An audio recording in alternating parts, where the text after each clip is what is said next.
Hey everyone, welcome to my channel. আজকে তাড়াতাড়ি ready হয়ে চলে গেছিলাম একটা সিনেমা দেখতে। এখন যে সিনেমাটা সবচেয়ে বেশি হাইপ তৈরি করেছে, মানে মাহাবতার নরসিংহা, সেই সিনেমাটা দেখতে। ইচ্ছে তো ছিল বিকালের দিকে সিনেমাটা দেখার, কিন্তু দুর্ভাগ্যের বিষয় বিকালের দিকে আমরা কোনো টিকিটই পাইনি। একমাত্র 10:30টার টাইমটার কিছু কিছু সিট ফাঁকা ছিল, তো সেই 10:30টার টিকিটটাই বুক করে আমরা চলে গেছিলাম সিনেমা হলের উদ্দেশ্যে। অ্যাজ ইউজুয়াল আমাদের লেট, প্রত্যেকবারই সিনেমা হলে ঢুকতে যে কোনো সিনেমা দেখতেই আমাদের লেট হয়ে যায়। যাই হোক, ফাইনালি পৌঁছালাম মোহন টকিজে। তো চলো এবার ভেতরে ঢোকা যাক।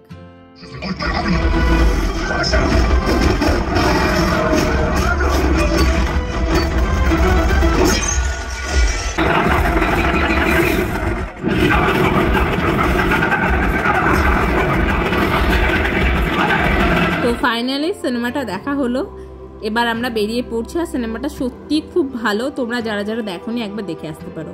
তো আমার কিছু জেরক্স ছিল, মাঝখানে রাস্তায় একটা জেরক্সের দোকানে দাঁড়িয়ে জেরক্স করে নিলাম, তারপর চলে গেলাম বাড়ি। টাটা। আর ভিডিওটা যদি তোমাদের ভালো লেগে থাকে অবশ্যই like, comment, share and subscribe.